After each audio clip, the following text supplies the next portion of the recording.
11 on Comcast, half-hour interviews for 7 years. Shows a year at least. Half-hour shows, very popular. It's an access channel.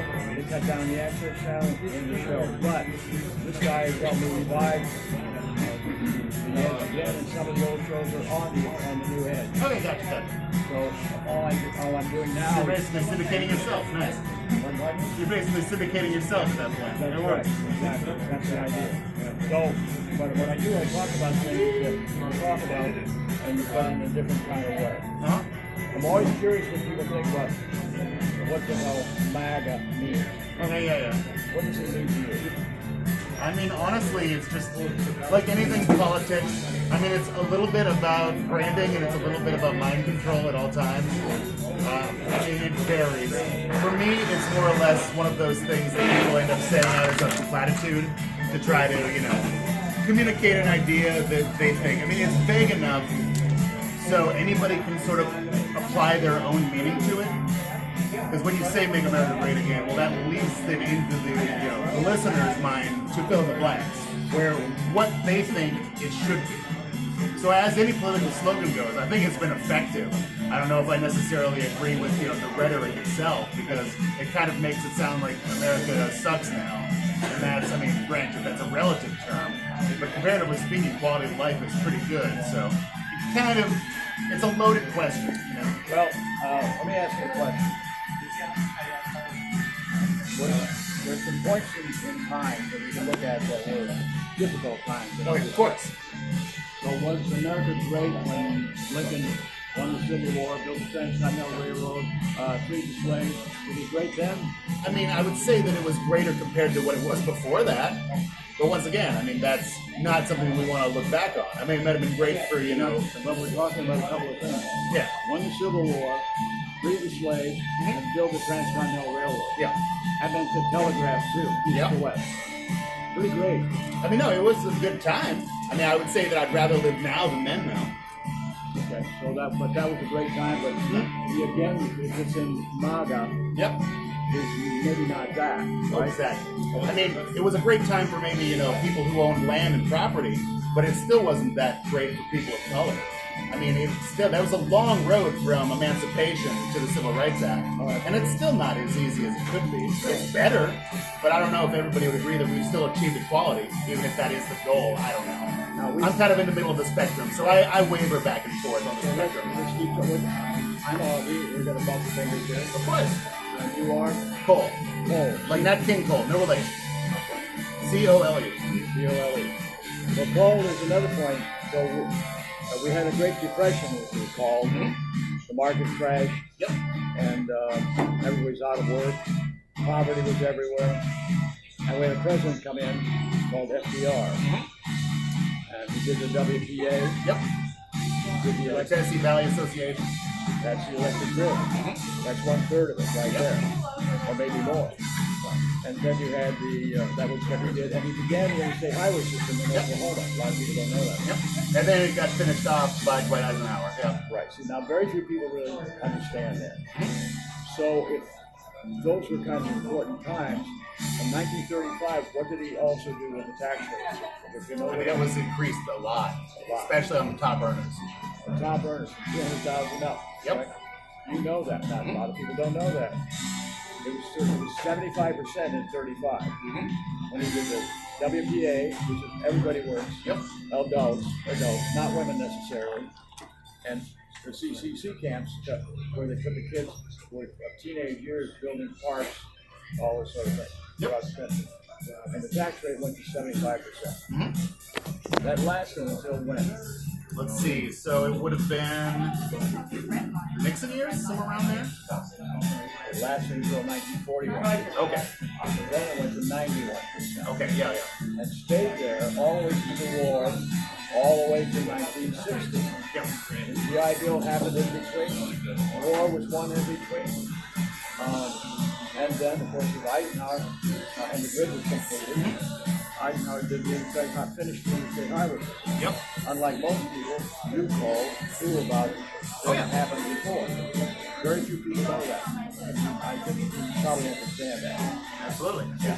I mean, but that's one of those things that gets kind of buried in history because a lot of people don't want to talk about that because once they get that idea in their mind, the people that are, controlling a lot of the dialogue politically stand a lot to gain by keeping their tax rates low, and they don't want to go back to those days. But the problem is the tax rates were no different from the people at the lower end. Exactly. So that has never changed, even through this period of high taxation. Absolutely. It didn't apply to them. So, 1960 comes, Kennedy comes, the interstate highway system is pretty well along to go, not done, but almost. And the warning about the military industrial complex comes right now. Yeah, on his farewell speech. One of the greatest moments in presidential history, in my humble opinion. Because, Eisenhower was a war hero. He was a staunch Republican. But at the same time, he saw the writing on the wall, and he knew what would happen eventually. And I think that he was probably one of the prophets of the 20th century. Definitely. And he witnessed the results of war and all of it. Yep. So, Kennedy comes, he lowers the rate initially to 60%, but it's up there at 60, and then goes back up to 70 before he's out of, before he's killed, and LBJ put it to 70% or so then as well. That remained all the way through Nixon twice, and Ford after that, and then Carter. So that period of 45 years, from 35 to 1980, what happened? The grid was built, the interstate highway system was built, the GI Bill happened, World War II happened, Korea happened, Vietnam happened.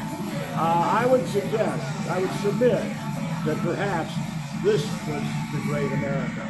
Could we do without the grid? Could we do without the interstate highway system? What's your opinion? Yeah, I think that was a great thing for America. And honestly, that was sort of maybe where we got, the life was so good that we looked for other things to be mad at. Vietnam changed a lot as far as the America's psyche and a lot about, I guess you could say, national pride. There was an entire generation that pretty much just saw the bubble pop, where they thought, patriotism doesn't mean what it used to be anymore. Well, the draft is in place. And that'll definitely do it. All right. The worst thing you can do to young people who want to change the world is force them to do something or tell them what they should or shouldn't do. Like wear a mask. Exactly. Honestly, there is some callbacks to that. But it's kind of funny for the same people that were in the draft then and didn't like things told what to do. Now I think that's giving a lot of the baby boomers a little bit of deja vu when it comes to that. So it might be easy to understand that all the great things that you cannot do without today. No. Can you do without the interstate highway system? No, it's absolutely vital to all the supply chains for every industry. Absolutely vital. How many things depend on trucking? So the one thing that was killed off when that began was the rail system. And now it's being looked at again more seriously. And the guy that the Democrats were pushing forward is Biden. He drove trains all the time when he was in the White House and others. So the point is, that's something that's important. So since we can't go back necessarily, and really wouldn't want to go back, we wouldn't want this period of high taxation on the rich. Definitely. I would say that would be, if we're just speculating here, if I were, a time traveler, I could go back to these times. One of the warnings that I would make sure that I would give people is stay the course and then don't lose faith in what our system was doing at the time. Because what followed, the Carter years was... Carter was awful. Yep. Absolutely. So what changed that was Reagan? Yeah, it was all about everybody cutting taxes for the rich, trickle-down economics, and the rebranding of what it meant to be a conservative in this country. A lot of people aren't aware of this, but Reagan's speechwriter was on the payroll for Merrill Lynch for all 8 years. The words that were coming out of his mouth were bought and sold by Wall Street, and they were the ones that ended up cleaning up. And then they ended up having credit card companies coming around. The 80s brought about cheap credit. MasterCard, Visa became power players, and everybody got drunk on their cheap money, their low interest rates, and then that ended up digging us into the hole we're in today still. Well, actually, it was high interest rates. Yeah. Volcker was the Secretary of the Treasury, and there were 2 years prior to Reagan. under Carter, he put the rates up, escalating up to 18%. Yep. So people sat on their CDs and making a lot of money. Yeah. But when we slashed the tax rate from 70% to 28%, That's what I try drop to kiss me of through the glass, like what's your tag? 40-some percent. And so what happened at the end of that? For real, subscribe. We went into a $3 trillion loss to the economy. Definitely. Total debt. The S&L crisis happened in that. Yep. A lot of people don't know what that's about. And this is the same thing. This is the same thing as proposed in the stimulus bill right now. That they want to take the reserves of the banks and let the banks decide what to do with them. Yep. Not require them to have those reserves, which is what they did in the S&Ls under Reagan. But the keystone of what Reagan did was to say government's a problem, not the solution. So when you have a problem, what does that mean? You tell me. Well, you want to fix it. Or get rid of it. Or get rid of it altogether. So what has been Trump and Reagan, what did they jointly do? They broke down every part of the government from the top down. I mean, they attempted to. I would say that in some ways they broke it down, but in other ways made it bigger. I mean, especially when it came to military spending and defense contracting. I mean, that's the devil. That's the reverse. It's kind of wild because the parts of the the national budget that are the most bloated and have the most waste are military spending. All the money that goes to Raytheon, Lockheed Martin, and Boeing for fighter jets that we don't use, that we haven't been in a major conflict in a while, that necessitizes having like that firepower ahead. I mean, we're the number one in the world by 1,000% as far as military spending.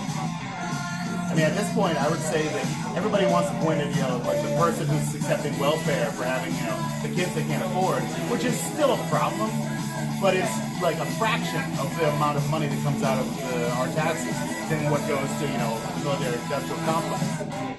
And it hurts. So we're on the same. We are very much on the same page. So hold that thought. I got to refill a beer. 1 second.